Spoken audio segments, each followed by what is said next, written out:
একজন মানুষ ভুলবশত এমন একটি মাছ ধরে ফেলে যার দাম পুরো 1,00,000 পাউন্ড। সে ট্রাক আনতে যাচ্ছিল, ঠিক তখনই মাছটি হঠাৎ করে তীব্র সোনালী শক্তি ছড়াতে শুরু করে। সেই মুহূর্তে এক বুড়ো লোক সেখানে এসে উপস্থিত হয়। এক নজরেই সে চিনে ফেলে এই মাছটি শুভ ভাগ্যের প্রতীক। এক মুহূর্ত দেরি না করে বুড়ো লোকটি মাছটির বদলে $8 মিলিয়ন দেওয়ার প্রস্তাব দেয়। লোকটি কিছু না ভেবেই সঙ্গে সঙ্গে রাজি হয়ে যায়। এরপর সে সাথে সাথে তার কাছে থাকা পুরনো কেটলিটা বের করে, যেটা সে একটু আগেই তুলেছিল।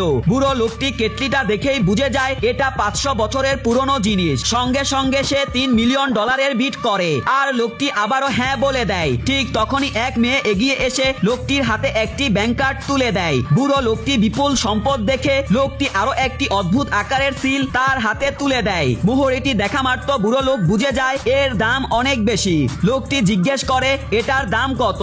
বুড়ো লোক বলে এটার দাম টাকায় মাপা যায় না, এই মোহর আমার সব সম্পত্তির থেকে বেশি মূল্যের। আর ঠিক সেই কারণেই সে সেখানে নিজের মেয়ের বিয়ের প্রস্তাব লোকটিকে দিয়ে দেয়। এই সবকিছু ঘটেছিল মাত্র 1 ঘন্টার মধ্যে। আসলে গত 100 দিন ধরে এই লোকটি লেকে মাছ ধরছিল, আর সেই সময়ে সে পেয়েছিল এক পুরনো পাওয়ার সিস্টেম, এমন এক সিস্টেম যা দিয়ে সে পৃথিবীর যে কোনো জিনিস তুলে আনতে পারে। তবে সুযোগ ছিল মাত্র 3 বার। প্রথম সুযোগে সে তুলে এনেছিল রাজবংশের সম্রাটের সিল, দ্বিতীয়বার বের হলো 500 বছরের পুরনো কেটলি, আর শেষবার বেরিয়ে এলো সোনালী মাছ। মেয়েটির সৌন্দর্য দেখে লোকটি একটু গলে যায় এবং বুড়ো লোকের মেয়ের সঙ্গে ডেটে যেতে রাজি হয়ে যায়। পরদিন সে ব্যাংক কার্ড নিয়ে টাকা তুলতে ব্যাংকে যায়। স্টাফরা ব্যালেন্স দেখা মাত্রই অ্যালার্ম বাজিয়ে দেয়। সিকিউরিটি তাকে দেওয়ালে চেপে ধরে।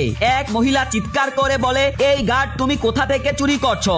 এতে 23 কোটি মিলিয়ন ডলার আছে। বাধ্য হয়ে লোকটিকে মেয়েটিকে ফোন করতে হয়। সব কথা শুনে বুড়ো লোক ভীষণ রেগে যায় এবং সঙ্গে সঙ্গে মেয়েকে ব্যাংকে পাঠায়। মেয়েটি বডিগার্ড নিয়ে ব্যাংকে ঢুকেই বলে, এই ব্যাংকে আমার নামে যত টাকা আছে সব এখনই তুলে দাও। এই কথা শুনে ভয়ে ব্যাংকের স্টাফরা মাটিতে লুটিয়ে পড়ে।